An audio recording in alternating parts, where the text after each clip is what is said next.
3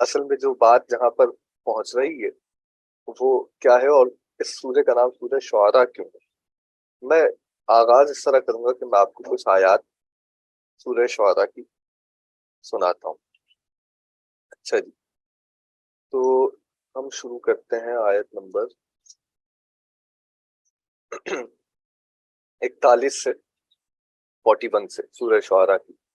فلما جاء السحرة قالوا لفرعون أئن لنا لأجرا إن كنا نحن الغالبین.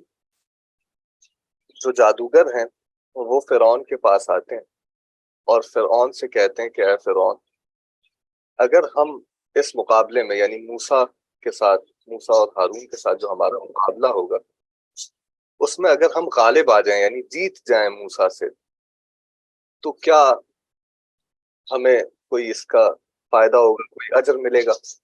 تو فرعون کہتا ہے قال نعم، ہاں، وَإِنَّكُمْ إِذًا لَمِنَ الْمُقَرَّبِينَ، اس اگر ایسا ہوا تو تم لوگ میرے مقربین میں سے ہو جاؤ گے، میرے قریبیوں میں سے ہو جاؤ گے. قال لهم موسیٰ القوا ما انتم ملقون. موسیٰ نے ان سے کہا کہ تم پیش کرو جو تم پیش کرتے ہو یا پیش کرنا چاہتے ہو اس کو پیش کر دو، یعنی تم اپنا جادو دکھاؤ، اپنے فن کا مظاہرہ کرو. فَأَلْقُوا حِبَالَهُمْ وَعِصِيَّهُمْ وَقَالُوا بِعِزَّةِ فِرْعَوْنَ إِنَّا لَنَحْنُ الْغَالِبُونَ. تو پیش کیا، فَأَلْقُوا یعنی فَأَلْقَوْا پیش کیا، حِبَالَهُمْ انہوں نے اپنی رسیوں کو، وَعِصِيَّهُمْ اور اپنی چھڑیوں کو یعنی چھوٹی سٹکس کو اور رسیوں کو سامنے پھینکا، اور ساتھ میں یہ کہا کہ فرعون کی عزت کی قسم ہم ہی غالب ہیں موسیٰ پہ. پھر قرآن بتاتے ہیں فَأَلْقَى مُوسَىٰ عَصَاهُ، پھر موسیٰ نے پیش کی اپنی عصا، فَإِذَا هِيَ تَلْقَفُ مَا يَأْفِكُونَ، اور موسیٰ کے عصا نے کھا لیا جو انہوں نے پھینکا تھا، یعنی جو انہوں نے رسیاں اور اپنی چھڑیاں پھینکی تھیں، موسیٰ کے عصا نے ان کو نگل لیا. اب بہت اہم آیت ہے جس کے لیے ساری تمہید ہم نے پیش کی. فَأُلْقِيَ السَّحَرَةُ سَاجِدِينَ، لہٰذا جو ساحرین تھے، سحرہ جمع ہے ساحر کی یعنی جادوگر، وہ پڑ گئے سجدے میں، یا وہ سجدے میں گر گئے، یا وہ سجدے کی حالت میں آ گئے. اور کیا کہا؟ قَالُوا آمَنَّا بِرَبِّ الْعَالَمِينَ، اور انہوں نے کہا کہ ہم ایمان لاتے ہیں رب عالمین پر. اور ایک اور بات کہی، رب موسیٰ و ہارون، اور اس رب پر ایمان لاتے ہیں جو موسیٰ اور ہارون کا رب ہے. اب یہاں تک آیات میں نے آپ کو سنائی، اس کے آگے میں آپ کو یہ بتا دوں کہ اور کیا ذکر چل رہا ہے سورہ شعراء میں. اس کے بعد فرعون کہتا ہے کہ تم لوگ اس لیے سجدہ کر رہے ہو موسیٰ کو کیونکہ تم اسی کے شاگرد ہو اور اسی سے تم نے سیکھا، تو اب اپنے استاد کو سجدہ کر رہے ہو، اور تم لوگوں کے ساتھ بھی اچھا نہیں ہونے والا آگے چل کے. تو وہ لوگ کہتے ہیں اب ہمیں کوئی پرواہ نہیں ہے، ہمیں امید ہے کہ ہمیں ہمارا جو حقیقی خدا ہے وہ بچا لے گا. اور پھر وہ موسیٰ کے ساتھ ہو جاتے ہیں، پھر نیل کا 2 ٹکڑے ہونا وغیرہ وغیرہ واقعات آپ کے ذہنوں میں ہوں گے.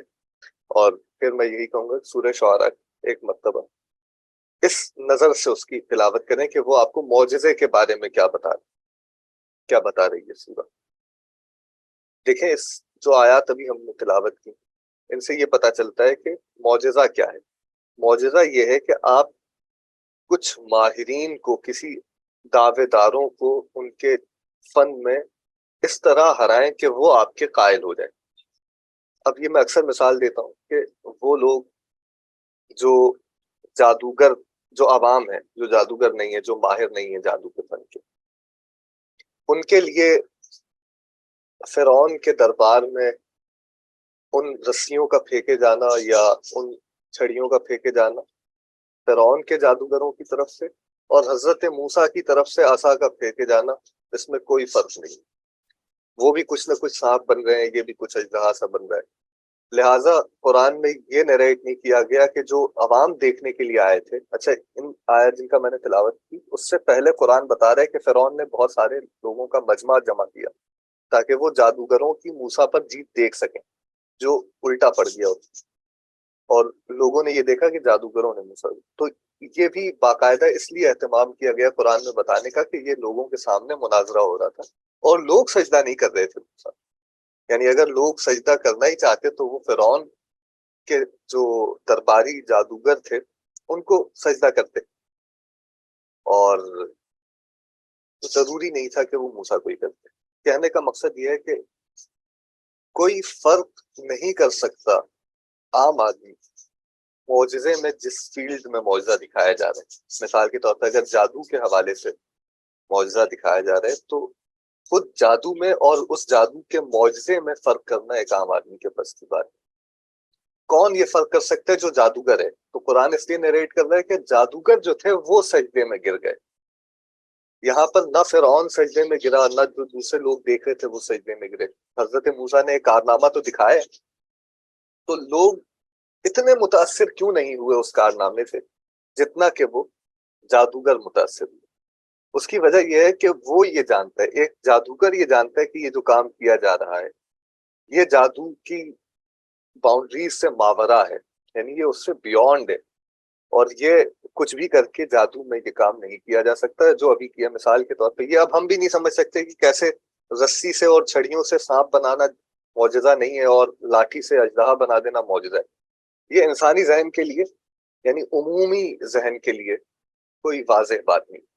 تو معجزہ جو پیش کیا جاتا ہے وہ ہمیشہ ماہرین کے آگے پیش کیا جاتا ہے۔ پہلا پوائنٹ معجزے کے حوالے سے یہ اسٹیبلش کرنا ہے کہ معجزے کو سمجھے گا کون؟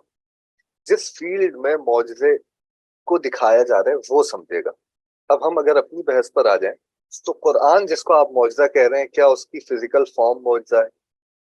کیا اس کے اندر جو الفاظ استعمال کیے گئے ہیں وہ معجزہ ہیں؟ اس میں کیا ہے معجزہ؟ تو اس میں اب میں دلیل اپنی باتوں پر آگے چل کے دوں گا اگلی 2 کلاسوں میں۔ آج اس مدعا کو قائم کروں کہ معجزہ اس کی بلاغت ہے۔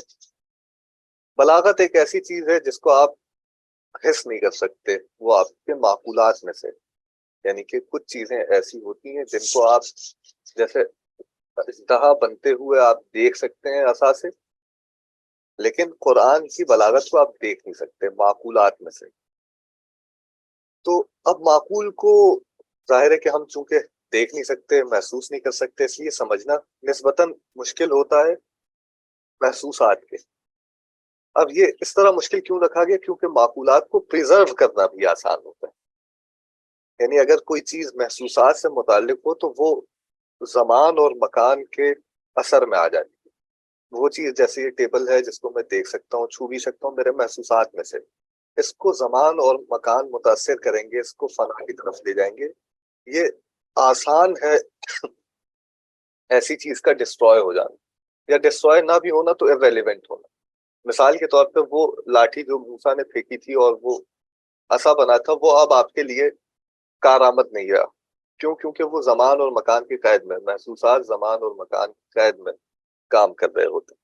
تو جب تک وہ ہے، جب وقت گزر گیا، زمانہ بدل گیا، مکان بدل گیا، تو وہ نہیں۔ لیکن معقولات چونکہ ذہن انسان میں بنتے ہیں، اس لیے وہ زمان اور مکان کے محتاج نہیں ہوتے، ان سے آزاد ہوتے۔ تو غالب امکان یہ ہے کہ قرآن کو ایک اس طرح کا معجزہ بنایا گیا جو فنا نہ ہو سکے، جو اپنی تاثیر نہ کھو سکے اور ہر زمانے میں موجود رہے، جو کہ قرآن کا دعویٰ بھی ہے کہ ایک ایسی کتاب ہے جس کی حفاظت ہم کریں گے، ایک ایسا معجزہ جس کی حفاظت ہم کریں گے۔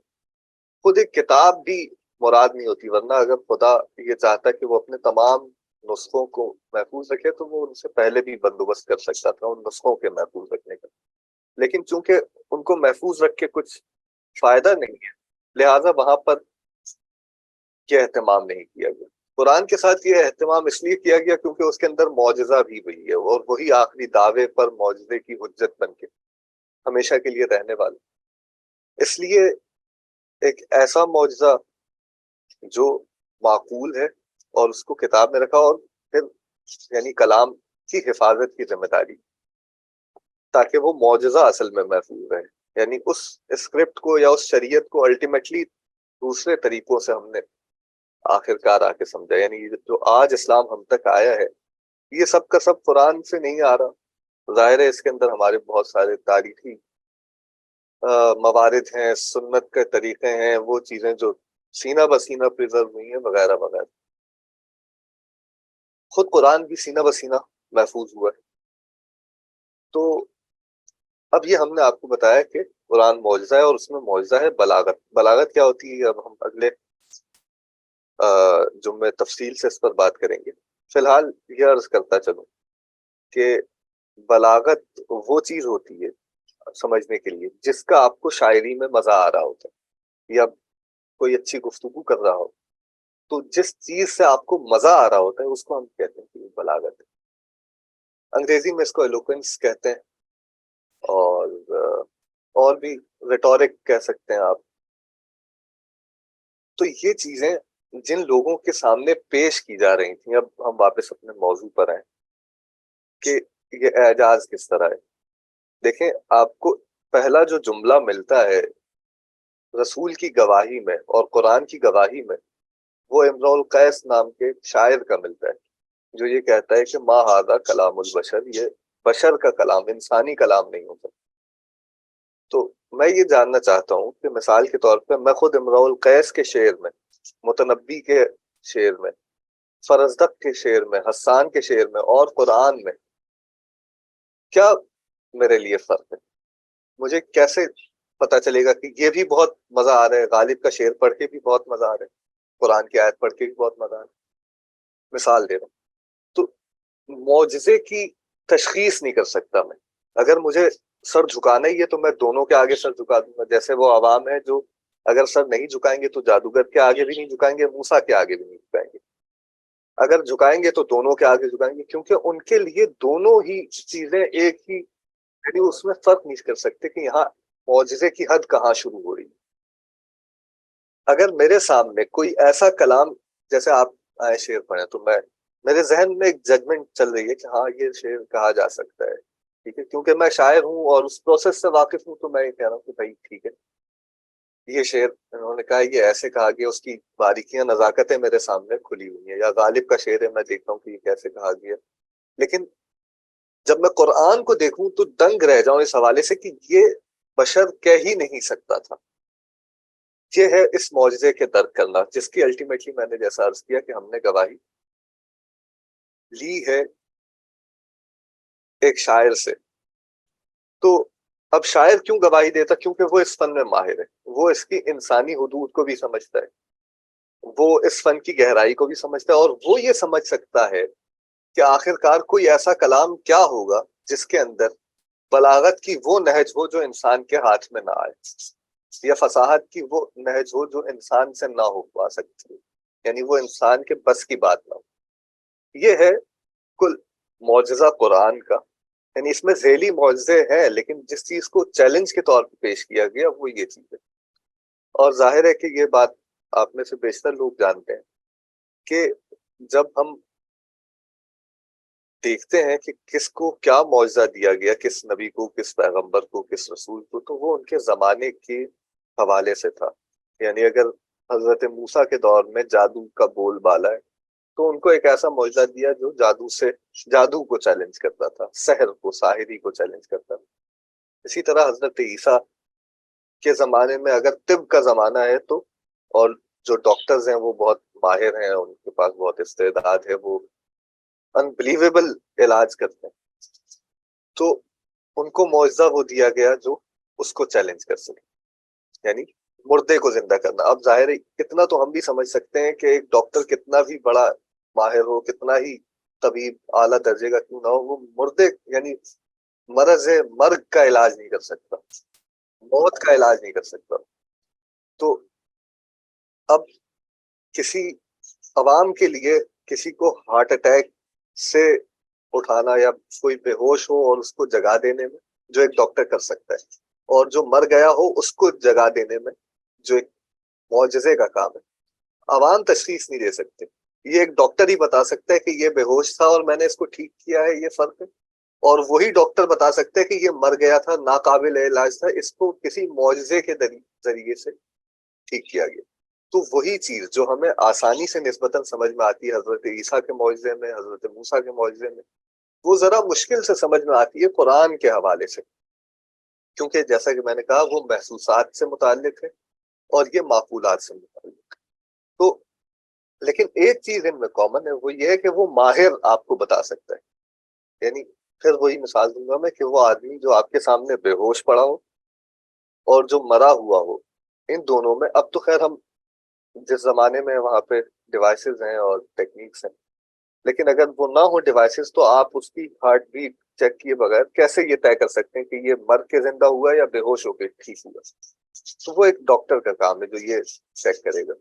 تو اسی طرح قرآن کے معجزے کو پہچاننا، یعنی در حقیقت آپ اس کی گواہی، جیسے حضرت عیسیٰ کی معجزے کی گواہی آپ طبیبوں سے، ڈاکٹر سے لیں گے، اور حضرت موسیٰ کے معجزے کی گواہی آپ جادوگروں سے لیں گے جیسے قرآن میں مثال ہے.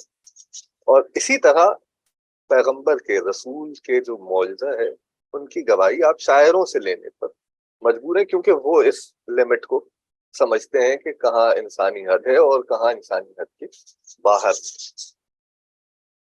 میرا خیال ہے کہ یہاں پر مجھے سانس لینا چاہیے. جی بہت شکریہ استاد نقوی صاحب. تو حجاز صاحب اگر آپ اجازت دیں تو کچھ سوالات لے لیں، یا آپ کیا آپ سجیسٹ کریں گے؟ بالکل، میرا خیال ہے سوال لینے، کیونکہ اب میرے ذہن میں جو تھا بتانے لائق وہ تو میں نے کسی حد تک بتایا، اب کیا سمجھ میں آیا اس کے بعد طے ہو.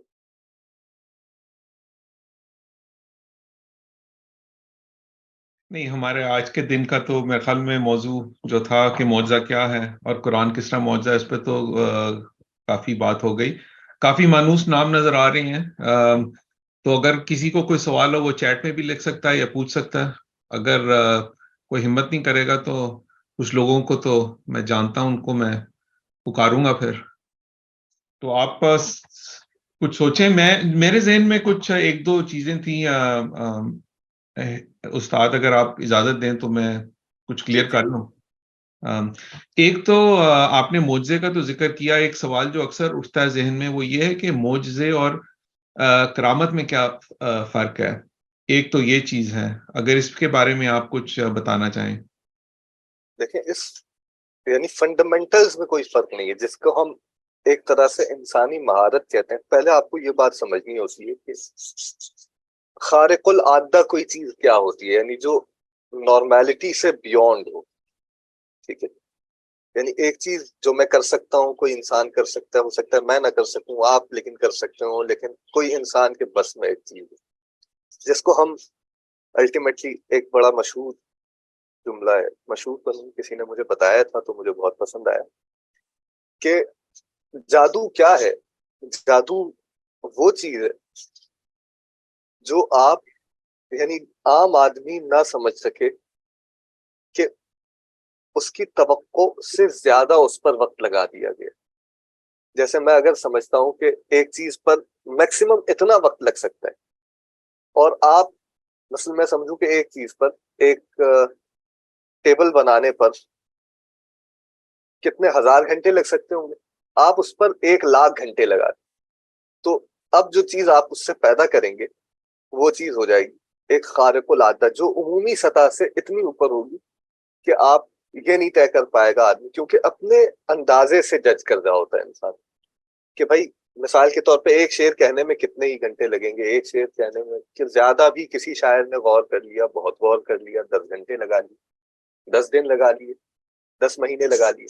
اور آپ ایک شعر کہنے پہ اگر 10 سال لگا لیں تو وہ 10 سال کے بعد جو چیز آپ پیش کریں گے وہ ایک خارق العادہ چیز ہوگی. یعنی ایک چیز پر اتنا ایکسلنٹ وقت لگا دینا کہ وہ عمومی ذہن سے اوپر اٹھ جائے. تو اس کو نہ ہم معجزہ کہتے ہیں نہ کرامت کہتے ہیں، اس کو کہتے ہیں ریاضت. ٹھیک ہے، ہر فن میں، ہر علم میں، ہر جس پر آپ فوکس کرتے ہیں ایک خاص وقت دیتے ہیں، اور ایک عام آدمی کی ایکسپیکٹیشن سے زیادہ اس چیز کو وقت دے دیتے ہیں، اتنا دے دیتے ہیں کہ وہ سوچ بھی نہیں سکتا کہ اس پہ اتنا وقت لگایا جا سکتا. تو اب وہ چاہے وہ موسیقی ہو، چاہے وہ شاعری ہو، چاہے وہ پینٹنگ ہو، وہ چیز آپ ایک عام آدمی کے لیے اس درجہ عمومیت سے بڑھ جاتی ہے. البتہ ابھی یہ کرامت اور معجزے کی کیٹیگری میں داخل نہیں ہے. وہ کیٹیگری وہاں شروع ہوتی ہے جہاں پر یہ ریاضت کے بھی پاؤں شل ہو جاتے ہیں. یعنی کہ آپ ریاضت کر کے بھی اس تک نہ پہنچ سکیں اور ایک ایسی حد پر آ جائیں جس کو ہم کہتے ہیں اعجاز کی حد شروع ہو گئی، یعنی کہ جس میں ایک ایسا مقام آ گیا ہے جہاں پر معجزہ ہے۔ اب کرامت اور معجزہ اس طرح تو اس سلسلے میں ایک ہی سیکشن میں ہے کہ وہ ریاضت اور مزاولت اور جس کو ہم کہتے ہیں ارتیاز اور ارتکاز وغیرہ وغیرہ، ان تمام مراحل سے بلند ایک مرحلہ ہے۔ اب ایگزیکٹلی ان دونوں میں کیا فرق ہے؟ اچھا میں دوبارہ یہ بتا دوں کہ ان کے ہم مشترکات دیکھ لیتے ہیں، جیسا کہ کیا کہ یہ ایک عمومی حد سے بلند ہے اور اس حد میں ساتھ ہے جس میں آپ ریاضت اور ارتکاز سے نہیں پہنچ سکتے۔ پھر یہ دونوں خارجی سپورٹ کے ساتھ ہیں، یعنی کہ آپ کو انسان کے اندر ایک خارج سے ایک چیز آتی ہے۔ مثال کے طور پہ یہ جو موسیٰ کا عصا پھینکنا ہے، یہ پریکٹس نہیں کر رہے تھے کہ میں اس اینگل سے عصا پھینکوں گا تو وہ اژدہا بن جائے گا، یہ ایک خارجی سپورٹ ہے، ایک امداد ہے جس کو ہم عالم بالا سے کہتے ہیں۔ تو کرامت بھی اسی طرح جو میں سمجھ سکتا ہوں کرامت کو، وہ انہی میں سے ایک ہے جو خدا کا ایک خاص لطف ہے۔ البتہ وہ کسی دعوے کے ساتھ نہیں ہوتا، بنیادی فرض یہ کہ جو معجزہ ہوتا ہے وہ ایک دعوے کے ساتھ ہوتا ہے، یعنی جتنے معجزے ہیں وہ کسی دعوی نبوت، دعوی خداوندی، مثال کے طور پہ دعوی مہدویت، دعوی امامت، ان دعووں کے ساتھ ہے۔ کرامت دعوے کے ساتھ نہیں ہوتی۔ سر ایک یہ تیمور صاحب محفل میں ان کا ایک سوال آ رہا ہے، لیکن میں ضمنی ایک بات پوچھ لوں، ذہن میں میرے اکثر آتی ہے، تو کیا غیر مسلم جو ہے وہ معجزہ کر سکتا ہے یا یہ صرف ہمارے ٹریڈیشن سے ہی یہ اس کا تعلق ہے، اور اگر کوئی اور کرے گا تو وہ کرامت ہم اس کو سمجھیں گے؟ جو یہ دعویٰ ہے کسی دعوے کے ساتھ کرنا، یہ صرف ہمارے ساتھ ہے یا اسے کس طرح سے سوچا جائے؟ میں ایک بات آپ کو واضح کر دوں کہ اسلام میں معجزے اور دعوے کا دروازہ بند نہیں ہوا ہے۔ لیکن نبوت کا دروازہ بند کرنے کا مطلب یہ ہوتا ہے کہ اب آپ اوپن ہیں اور چیلنجنگ پوزیشن میں ہے کہ اب کوئی دعوے دار ہے اور صاحب اعجاز ہے تو وہ اپنا معجزہ اور دعویٰ لے کے ہم دیکھتے ہیں۔ تو آپ اب ایک ایسی پوزیشن پہ ہیں جہاں پہ آپ نے اپنا ڈسکلیمر رکھ دیا ہے کہ ہمارے حساب سے اب یہ آخری معجزہ اور آخری دعویٰ تھا اور اس کو ہم نے مان لیا۔ اب اس کے بعد اگر کوئی دعوے دار ہوگا تو ہم چیلنجنگ پوزیشن میں، تو وہ ہمیں آ کے اپنا دعویٰ دکھائے، اگر واقعی وہ اعجاز کر دے گا تو ہم اور اس کے دعوے کو مان لیں گے، اس میں تو کوئی شک نہیں ہونا چاہیے۔ تو اسی لیے بعد میں بہت دفعہ یہ ہوتا رہا اور مسلمان اس کے سامنے اپنے دلائل رکھتے رہے۔ درست، بہت شکریہ جی۔ تیمور صاحب آپ کچھ کہیں گے؟ جی بہت شکریہ زبیر صاحب، اجاز صاحب۔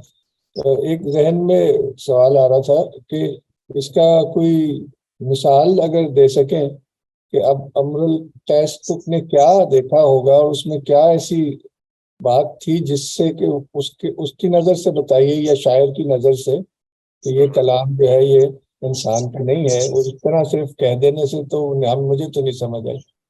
نہیں، وہ ہمارا اس پہ باقاعدہ ایک تفصیلی سیشن، تیسرا جو سیشن ہے، یعنی اگلا جو سیشن ہوگا بلاغت کیا ہے اور پھر بلاغت کو اپلائیڈ قرآن میں دکھانا۔ میں ایک مثال کے طور پہ آپ کو کچھ چیزیں بتا دیتا ہوں۔ مثال کے طور پہ ایک صنعت ہے جس کو ہم لف و نشر کہتے ہیں، یعنی کلام کو جو چیزیں خوبصورت بناتی ہیں، اس کے لیے اب ہم عمومی بلاغت پہ جاتے ہیں جو شاعری میں پائی جاتی ہے، جہاں پر مثال کے طور پہ آپ کو کوئی شعر کیوں پسند آتا ہے، اس کے اندر کیا چیز ہے جو اس کو شعر بناتی ہے، کیا چیز ہے جو اس کو شعر کے مرتبے سے اوپر لے جاتی ہے، کیا چیز اس کو بہترین شعر بناتی ہے اور پھر اس کو اور اوپر لے جا کے ہو سکتا ہے اعجاز کے مرحلے میں داخل کرتے ہیں جو بلاغت کے لیول پہ۔ یعنی ہم قرآن میں اب یہ دیکھ رہے ہیں کہ قرآن ایک ایسا معجزہ ہے جس میں بلاغت ایک ایسے لیول پر ہے جو انسانی بس میں۔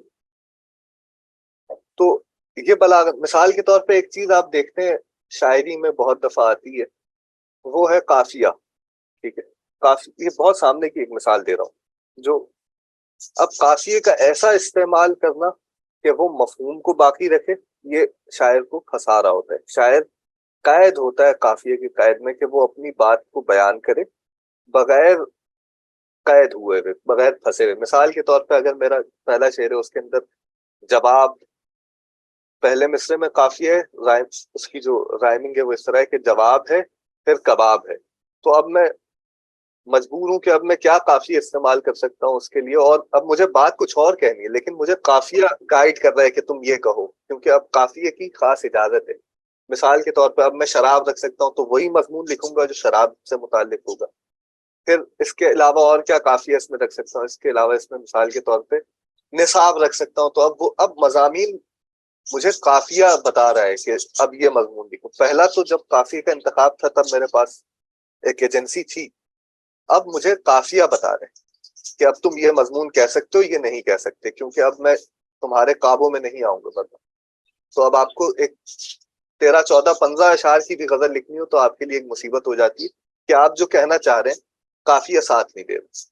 تو اور جو قافیہ کہلانا چاہ رہے ہیں الٹیمیٹلی آپ اسی پہ کمپرومائز کر کے وہی کچھ کہہ رہے ہیں جو قافیہ آپ کو. اب اس میں پورا ایک جنگ قافیہ کی چل رہی ہوتی ہے شاعر کے ساتھ. اب آپ دیکھیں گے کہ قرآن میں پوری صورتیں ہیں جو قافیے میں ہیں، مقفع ہیں، یا جو پوری صورتیں مقفع نہیں بھی ان میں سے زیادہ حصہ جو ہے وہ مقفع ہے. اور یہ خدا کو پابند نہیں کرتا قافیہ، یعنی جب آپ پڑھیں تو وہ خدا وہی کہہ رہا ہے جو وہ کہنا چاہ رہے ہیں، اور اس کے لیے ایک ایسا قافیہ معین ہے وہاں پر جو ایسا لگتا ہے کہ یہی استعمال ہونے کے لیے آیا. اب یہ تو ہم آپ کو بتا سکتے ہیں جب آپ قرآن سے مانوس ہونا شروع ہو تو آپ کو اس کا اندازہ ہونا شروع ہوگا کہ بھائی اتنی روانی سے اپنی مرضی کی بات کہنا کسی شاعر کا کام نہیں ہے قافیوں کی قید کے ساتھ، کہ جب قافیہ ایک خاص لفظ ہے، ایک خاص رائمنگ آپ کو چلانی ہے اور آپ کو اپنی بات کہنی ہے. یہ مشکل اسی وجہ سے شاعری گمبھیرتا میں ہوتی ہے، ہمیشہ آپ کو سمجھ نہیں آ رہا ہوتا کہ یہ اتنی مشکل کیوں ہو رہی ہے بات، کیونکہ لفظ ایسا نہیں مل رہا قافیے کی وجہ سے آپ کو. یعنی شاعر نے ایک ایسا قافیہ دیا ہے جو وہ بات کہہ رہا ہے اس سے دور لے جا رہا ہے بار بار، جو اس کو ظاہر ہے کہ اس کی پابندی ہے، قید ہے اس کی زبان کی یا اس کی ووکیبلری کی. اب کوئی لغت رکھ کے بھی کہہ رہا ہو تب بھی وہ کتنا کہہ لے گا قافیہ. تو خدا کا جو کلام ہے پہلی آپ بات دیکھتے ہیں کہ وہ قید میں نہیں ہے قافیے کی، قافیہ اس میں ہے اور اپنے بہترین شکل میں موجود ہے لیکن وہ قافیے سے پابند نہیں ہوتی. اسی طرح یہ ایک چیز ہے، ایسی سینکڑوں چیزیں جو بلاغت کو بلاغت بنا رہی ہیں. اور یہ تو خیر بلاغت کی مثال بھی نہیں تھی، وہ اس سے اور بھی تھوڑی ڈیپ ہے. اس کے لیے جب ہم بلاغت کی کچھ سینچر پڑھیں گے تو آپ کو بتائیں گے کہ یہ کیسے قرآن. تو وہ سب پابندیاں جو کسی بھی آرٹ فارم کو آپس میں جوڑ کے رکھتی ہے، آرٹ فارم بنائے رکھتی ہے، وہ در حقیقت آرٹسٹ کو چیلنج کر رہی ہوتی ہے کہ تم یہ کر سکتے ہو یہاں پر اور یہ نہیں کر سکتے. اور اسی کو قادر الکلامی کہتے ہیں یا مہارت کہتے ہیں اس آرٹسٹ کی، کہ وہ کتنا اپنا پیچھا چھڑاتا ہے، اپنا دامن چھڑوا پاتا ہے. یعنی یہ نہیں کہ ان کو نظر انداز کر دیتا ہے ان اصولوں کو، ان اصولوں میں رہتے ہوئے اپنی مرضی کر پاتا ہے. تو سب سے پہلی بات یہ کہ یہ ایک بہت مفصل کتاب ہے قرآن، اور جب آپ اس میں سے گزرتے ہیں تو آپ دیکھتے ہیں کہ یہاں پر کسی بھی صنعت، تمام صنعتیں استعمال ہوئی ہیں، تمام پیرائے خوبصورتی کے کلام کے استعمال ہوئے، لیکن ان کی وجہ سے کبھی پابندی نہیں لگ سکتی کہ جو وہ کہنا چاہ رہا ہو وہ کہہ نہیں پایا، وہ کچھ اور کہہ کے چلا گیا. درست. یہ ایک بہت بہت خوب، بہت شکریہ. جی اور کسی کا سوال؟ جی میں اسی سلسلے میں ایک سوال کرنا چاہ رہا ہوں کہ اب جیسے زبان جو ہے وہ تو انسان کی بنائی ہوئی ہے، اس کے اصول، اس کا گرامیٹیکل سٹرکچر، اس کے بعد پھر اس کے اوپر جب ہم شاعری کی بات کرتے ہیں، عروض کی بات کرتے ہیں، وہ بھی ہر خطے اور زبان کے اپنے فلو کے حساب سے اس کی اس کے رولز ہیں، اس کی ضعفات ہیں. تو جب قرآن میں یہ جب چیز آتی ہے، جس سے قافیے کی بات ہو رہی تھی، تو کیا ان ساری ڈیٹیلنگ اور ضعفات کے پیش نظر کیا ایسا لگتا ہے کہ جو الہامی جو کیا کہیں گے بات ہوئی ہے وہ اسی انٹیگریسی کے ساتھ ہوئی ہے، وہ جو انسانی سارے اس زبان کے جو ضعفات اور سب چیزیں ہیں اس کو پیش نظر ہوئی ہے، یا اس کو کچھ ڈفرینٹلی ٹریٹ کیا گیا ہے؟ کیونکہ ایک طرح سے ایک الہامی بات نے جو مجھے جس طرح سمجھ آ رہی ہے انسانوں کی ایک دی ہوئی زبان اور ایک بنائے ہوئے اس کے اصولوں کے اندر رہ کے ہوئی. تو اس پہ تھوڑی سی اگر استاد روشنی ڈال لیں. دیکھیں میں پھر وہی کہوں گا کہ مخاطبین کو دیکھا جاتا ہے. اب یہ جن سے مخاطب تھا وہ شعراء تھے، وہ ادیب تھے جو زبان پر دعویٰ رکھتے تھے اور اپنے آپ کو فصیح و بلیغ کہتے تھے، باقی سب لوگوں کو گونگا کہتے تھے اپنے سامنے. ٹھیک ہے، یہ وہ عرب ہے جو اپنے آپ کو عرب اور باقی کو عجم کہتا تھا، یعنی کہ ان کو تو بولنا ہی نہیں آتا، ان کو پتہ ہی نہیں ہے بولتے کیسے ہیں. ان لوگوں کو آپ چیلنج کر دیں معجزے میں، تو ظاہر ہے ان کے معیارات پہ تو وہ آپ کو ہر کسی کی بات کو نہیں مان لیں گے. وہ 10 کیڑے نکال کے آپ کو بتائیں گے کہ اس میں یہ ہے، اس میں یہ نہیں ہے، اس میں فلاں ہے فلاں نہیں. ایسے لوگوں کو خاموش کرانا ان کے اصولوں پر ہوتا ہے. مثال کے طور پہ اگر قرآن اس فارم میں نہ ہوتا جس میں ہے تو وہ کہتے بھائی ہوگی کوئی چیز، ہم سے کیا اس کا لینا دینا، یعنی یہ ہمیں چیلنج نہیں کر رہی. اگر ایک ایسی شکل میں ہوتی کلام کی جو ان ادیب کے دلچسپی کی چیز نہیں ہے. ٹھیک ہے، مثال کے طور پہ جیسے کتاب ہے، میں کتابیں پڑھتا ہوں، وہ کتابیں جو ادب کے اعلیٰ نمونے ہے. اگر میرے سامنے کورس بک رکھی جائے تو میں کہوں گا ٹھیک ہے کورس بک اچھی بات لکھی ہوئی ہوگی، اس کے اندر معلومات ہی. اب میں کیا کروں، یہ مجھے چیلنج نہیں کر رہا. ایسی چیز جو یہ کہا جائے کہ بھائی یہ بہترین کلام کا نمونہ ہے، وہ کہہ کر میرے سامنے پیش کی جائے اور اس کے اندر وہ ساری چیزیں ہوں جن کو میں مانتا ہوں، جن کو میں سمجھتا ہوں، جن میں مہارت رکھتا ہوں، اس کو میں ایز اے چیلنج قبول کروں گا. کسی اور آرٹ فارم میں ہوگی تو میں مثال کے طور پہ پینٹنگ کا چیلنج میں نہیں، وہ میرا کام نہیں. تو وہ جو قرآن نازل کیا جا رہا ہے وہ ان تمام قواعد کو مد نظر رکھ کر کیا گیا ہے جو ادیبوں کے پیش نظر تھے. اس لیے آپ کو ابھی ہم اگلے 2 سیشن میں دیکھیں گے کہ حیران کن حد تک تمام بلاغت کی چیزیں قرآن میں نظر آتی. یعنی کہ خدا نے یہ، آپ یہ نہیں سوچ سکتے کہ یہ نیت کی تھی کہ میں شاعری ہی نازل کر رہا ہوں. وہ تو شاعری نہیں نازل کر رہا تھا، لیکن شاعری کے تمام لوازمات اس کے اندر پائے جاتے ہیں. جی السلام علیکم استاد صاحب، بہت مہربانی. بس میں یہ چاہ رہا تھا کہ ہمیں آپ جی فصاحت کی ذرا آپ تعریف کر دیجئے اور بلاغت کی بھی تعریف کر دیجئے. اگلے سیشن میں اس پہ تفصیل سے آؤں گا، لیکن آپ ویسے دیکھنا چاہیں تو فصاحت کہتے ہیں جو 3 کلام 3 عیبوں سے پاک ہو، اس کو کہتے ہیں کلام فصیح ہے. وہ 3 عیب کیا ہیں کہ اہل زبان کو اس میں لغت نہ دیکھنی پڑے. سب سے پہلا عیب یہ ہے کہ وہ غریب نہ ہو اہل زبان کے لیے. میں اردو میں بات کر رہا ہوں اور اردو بولنے والے میری بات کو سمجھنے کے لیے ان کو لغت دیکھنی پڑے، یہ کلام فصیح نہیں ہے. دوسرا عیب اس میں تنافر نہ ہو، ایسی آوازیں نہ ہو جو کان کو اچھی نہ لگے. ٹھیک ہے، اگر یہ عیب ہوگا تو وہ کلام فصیح نہیں ہوگا. اور تیسرا عیب اس کا یہ ہے کہ اس میں تاکید نہ ہو، یعنی کہ وہ گرامیٹیکلی اپنی جگہ سے ادھر ادھر علاوہ نہ ہو، یعنی اس کا سبجیکٹ اور آبجیکٹ یا ورب کی وغیرہ وغیرہ جن چیزوں کی جو پلیسمنٹ ہے وہ اس سے بگڑی ہوئی ہے. تو یہ 3 عیب جس میں نہ ہو اس کو کہا جاتا ہے کہ یہ کلام فصیح ہے. اور بلیغ اس کلام کو کہا جاتا ہے جو اپنی جگہ پر ہو. یعنی بلیغ کلام میں فصاحت تو ہوتی ہی ہوتی ہے، اس کے اندر ایک اور بات یہ ہوتی ہے کہ وہ اپنے مقام کے اعتبار سے بالکل ٹھیک ہوتا ہے، یعنی اس سے بہتر نہیں ہو سکتا. اس کی مثال کیا ہوگی کہ آپ مجھ سے کسی چیز پر بات کر رہے ہوں اور میں آپ کو بالکل بموقع ایک شعر سنا دوں، تو وہ جو بموقع سنانا ہے نا اس شعر کا، یہ بلاغت کا حصہ ہے. یعنی کہ وہ اپنے مقام کو بالکل ٹھیک طرح ادا کرے، اپنے مقام پر آئے وہ بات، اور جو بات جہاں کہنے کی ہو وہاں کہی جائے آسان لفظوں میں. گویا اس کی بہت تفصیل ہے، لیکن یہ ہے فصاحت اور بلاغت. اور اس کو ٹریڈیشن میں ایک علم کے طور پر ٹریٹ کیا جاتا ہے. اب لوگ اس کو زیادہ تر پبلک سپیکنگ کے ڈومین میں وغیرہ وغیرہ میں لے جاتے ہیں، لیکن یہ بہت گریک ایرا سے باقاعدہ علم رہا ہے اور لوگ سیکھتے رہے اور اس کے ماہرین ہوتے رہے کہ آپ کو کیا بولنا ہے، کس وقت بولنا چاہیے، جملے کو کس طرح فارم کرنا چاہیے، کیسے کہیں گے تو فصیح ہوگا، کیسے کہیں گے تو بلیغ ہوگا. اور ظاہر ہے کہ جو عرب تھے وہ اس میں دعوے دار تھے، جیسا کہ عرض کیا کہ وہ باقی سب کو اپنے مقابلے میں گونگا سمجھتے تھے، یعنی کہ سمجھتے وہ بولنا ہی نہیں آتا ان کو. اچھا بولنا تو بہت دور کی بات ہے.